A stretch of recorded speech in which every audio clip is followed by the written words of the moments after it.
wabarakatuh. Halo semuanya, perkenalkan nama saya Agus Adiansa. Saya pengen membuat vlog tentang Kota Tua. Jadi keseruan kami ya.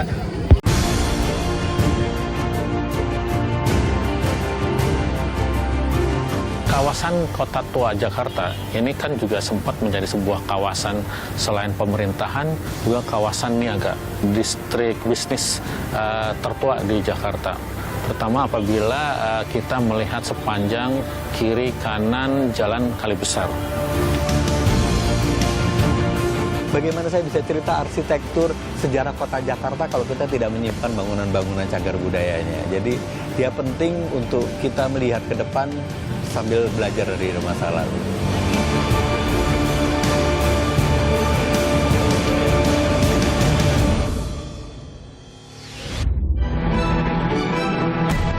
Arsitektur bangunan tua nan elok menjadi salah satu peninggalan bersejarah di Nusantara. Batavia, kota dengan bangunan monumental bernilai sejarah sejak masa kolonial. Lalu, bagaimana cikal bakal kawasan Batavia yang dikelilingi bangunan tua? Pada tahun 1619 di bawah komando Jan Pieter Zonkun, perusahaan dagang Hindia Belanda atau VOC berhasil merebut wilayah Pelabuhan Jayakarta. Setahun kemudian, kota megah bernama Batavia dibangun dengan luas 105 hektar yang memiliki pembatas benteng kota. Kota Batavia selesai dibangun pada tahun 1650 dan menjadi markas VOC untuk wilayah Hindia Timur. Sepanjang abad 16 hingga abad ke-17, Batavia menjelma sebagai kota penting yang menjadi pusat perniagaan. Menilik kembali sejarah kejayaan VOC di kawasan Kota Tua, saya bertemu dengan Jadrian Atahiyat, arkeolog cagar budaya DKI Jakarta, meninjau Gedung Museum Sejarah Jakarta yang dulu merupakan Balai Kota Batavia. Dahulu, kawasan ini ramai dengan berbagai aktivitas pemerintahan, seperti administrasi, pengadilan, hingga rumah tahanan. Kalau kita melihat di sebelah kanan ini adalah penjara. Bagian daripada fasilitas Balai Kota Batavia. Dan gedung ini adalah Balai Kota Batavia yang mengurus seluruh aset-aset kota, pemerintahan, dan lain-lain. Bahkan juga bangunan ini menjadi sebuah bangunan sebelum kota Batavia ini bisa juga mengatur seluruh negara Nusantara di sini. Ini pusatnya. Dan bangunan ini memang cukup besar. Dibangun tahun 1707 terus sampai 710. Gedung berarsitektur Eropa ini terletak melintang di antara Jalan Pintu Besar Utara dan Jalan Pos Kota sampai Jalan Lada. Sebagai pusat perdagangan dan pemerintahan Hindia Belanda, perkembangan kawasan ini cukup pesat dengan berdirinya rumah tinggal, toko, hingga perkantoran. Ya, kawasan Kota Tua Jakarta ini kan juga sempat menjadi sebuah kawasan selain pemerintahan, juga kawasan niaga, distrik bisnis tertua di Jakarta. Terutama apabila kita melihat sepanjang kiri kanan Jalan Kali Besar. Itu semua bangunan adalah bangunan perusahaan, bangunan kantor, bahkan kedutaan besar di situ pun ada. Ya, hingga saat ini masih tersisa beberapa simbol dan kejayaan masa lalu. Terlihat dari bangunan-bangunan tua yang masih kokoh dan beralih fungsi. Napak tilas kejayaan VOC berlanjut ke daerah selatan Pelabuhan Sunda Kelapa, tempat sisa-sisa benteng Batavia masih lestari. Salah satu sudut benteng atau yang disebut juga dengan bastion yang tersisa dan masih berdiri kokoh adalah Menara Syah Bandar. Tepat di belakangnya, dibangun gudang penyimpanan barang dagangan komoditi ekspor-impor milik VOC yang kini difungsikan sebagai Museum Bahari. Sukma Wijaya, staf koleksi dan perawatan Museum Bahari mengungkapkan bagaimana museum ini tetap mempertahankan wajah aslinya. Ini sebelumnya awalnya dibangunnya tahun 1652, tapi 1652 itu bangunan ini masih dibangun menggunakan kayu.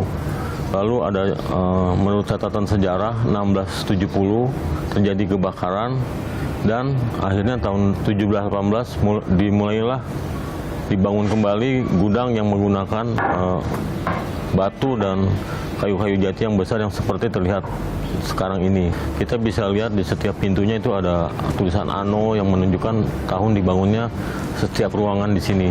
Dan kalau dibilang asli atau tidak ya mungkin ini tinggi karena kemarin pernah terbakar gitu ya. Mungkin sekarang yang dibilang aslinya hanya 40% gitu ya.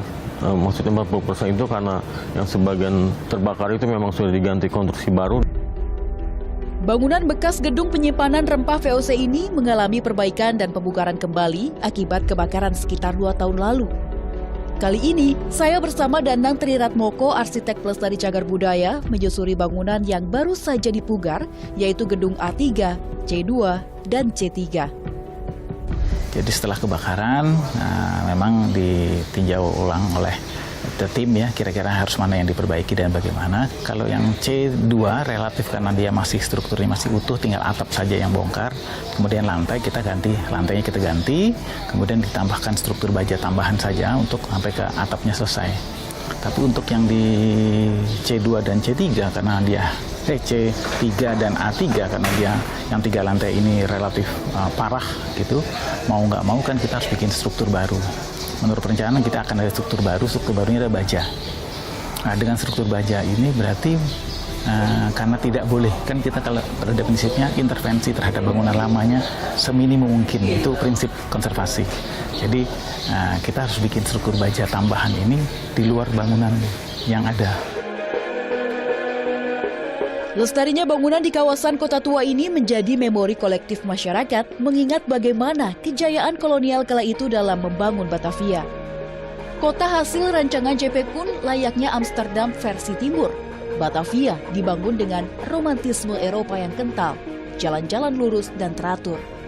Namun, eksotisme Batavia tak bertahan lama. Bencana banjir kerap menerpa. Kanal-kanal yang telah dibangun tak berdaya, sehingga menimbulkan dampak kerugian besar. Pada awal abad ke-18, kota benteng Batavia mulai ditinggalkan. Lantas, bagaimana masyarakat membangun kawasan baru di luar benteng Batavia kala itu? Ya, waktu Daendels memindahkan pusat kota ke Weltevreden yang sekarang ada di sekitar lapangan Banteng, tentunya harapannya supaya kehidupan masyarakat pada saat itu jadi lebih sehat, tidak kumuh, tidak berdesak-desakan. Maskapai Dagang Hindia Timur atau VOC yang dikenal sebagai pemonopoli rempah-rempah di bumi Nusantara mulai runtuh. Praktik korupsi yang dilakukan para pejabat VOC membuat kongsi dagang ini bangkrut dan dibubarkan pada tahun 1799. Masa kejayaan kota benteng Batavia pun berakhir.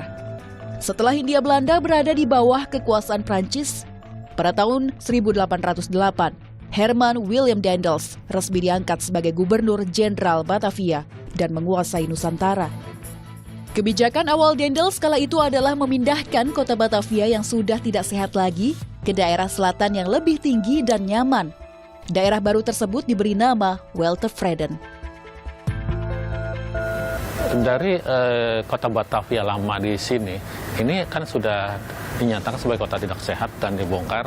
Akhirnya tidak dibongkar semua, pemerintahannya berpindah ke Weltevreden. Dan memang awalnya itu di sana dibangun pada periodenya Daendels, itu tahun 1808. Dan langkah pertama untuk membangun sebuah pemerintahan yang baru di situ adalah membangun sebuah istana yang namanya sekarang adalah menjadi Kementerian Keuangan gedung itu. Itu besar sekali, menghadap sebuah lapangan besar dan di situ dikatakan sebagai tempat yang namanya Waterloo Plain.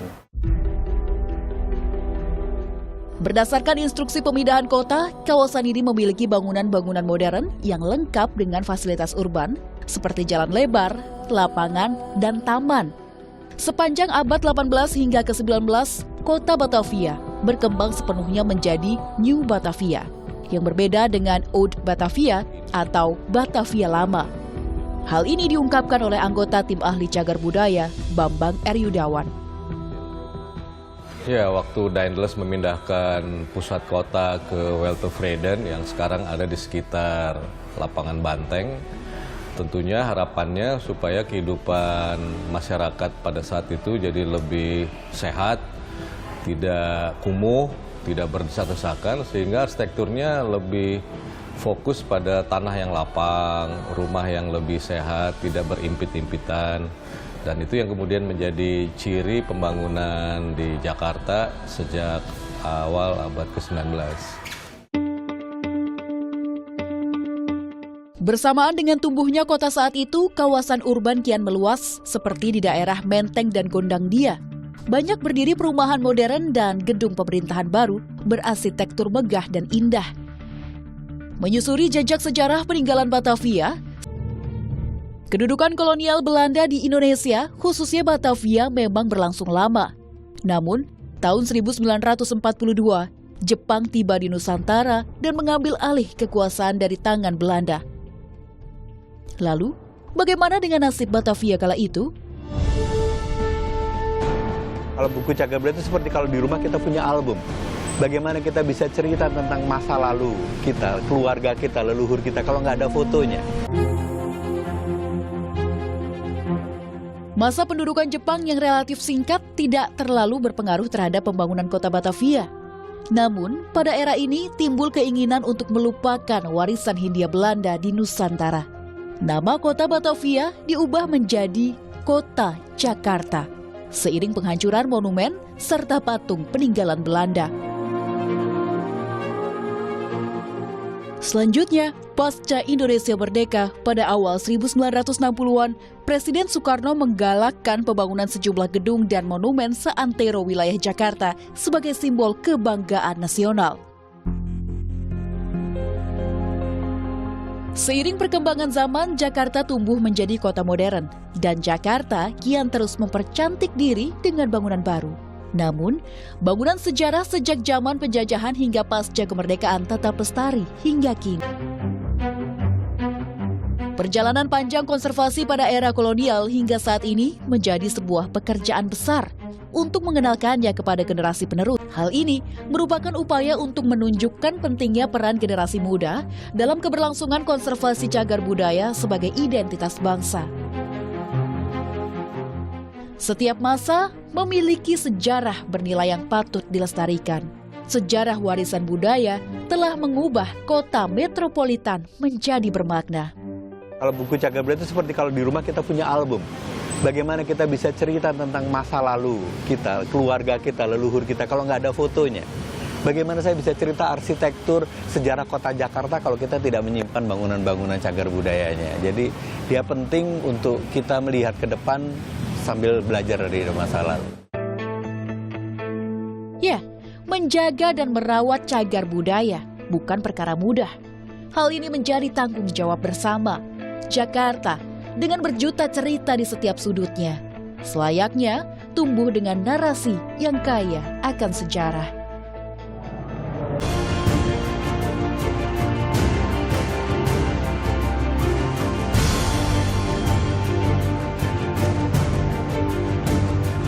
Awalnya, wilayah ini adalah pelabuhan Sunda Kelapa, bagian dari Kerajaan Sunda. Pada tahun 1527, pasukan Fathahillah dari Kesultanan Demak menyerang dan merebut pelabuhan ini dari Portugis, lalu mengganti namanya menjadi Jayakarta. Tahun 1619, VOC, Belanda, di bawah pimpinan Jan Pieter Sontjoen merebut Jayakarta dan menghancurkannya. Di atas puing-puing Jayakarta, Belanda membangun kota baru yang diberi nama Batavia, yang kemudian menjadi pusat kekuasaan dan perdagangan VOC di Asia. Batavia dibangun dengan gaya Eropa, lengkap dengan kanal, benteng, dan bangunan pemerintahan. Kawasan ini menjadi pusat kota hingga abad ke-19, sebelum akhirnya pusat pemerintahan dipindahkan ke selatan, kawasan Monas sekarang.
besar, meja bundar besar, atau gaya style gamer Indonesia, atau bahan kayu abon, daun meja kayu jati. Daun meja bundar terbuat dari 4 bagian di pinggiran berwarna gelap. Letaknya di atas 4 kaki di kolom besar di tengah yang bagian atas diukir dengan garis vertikal. Dari periode pertengahan abad 19.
Museum Fathahillah, yang juga dikenal sebagai Museum Sejarah Jakarta, terletak di kawasan Kota Tua, Jakarta. Bangunan megah bergaya kolonial Belanda ini menyimpan sejarah panjang, bahkan sejak zaman penjajahan. Awalnya, gedung ini dibangun oleh Belanda pada tahun 1707 dan selesai pada 1710, atas perintah Gubernur Jenderal Johan van Horn. Pada masa itu, gedung ini berfungsi sebagai Balai Kota Batavia, Stadhuis van Batavia, yaitu pusat pemerintahan Hindia Belanda. Bangunan ini tidak hanya menjadi pusat administrasi, tetapi juga dilengkapi dengan penjara bawah tanah, ruang sidang, dan tempat tinggal pejabat. Bahkan, beberapa tokoh sejarah penting seperti Pangeran Diponegoro pernah ditahan di penjara bawah tanah gedung ini sebelum diasingkan ke Makassar. Setelah Indonesia merdeka, bangunan ini sempat digunakan untuk berbagai fungsi.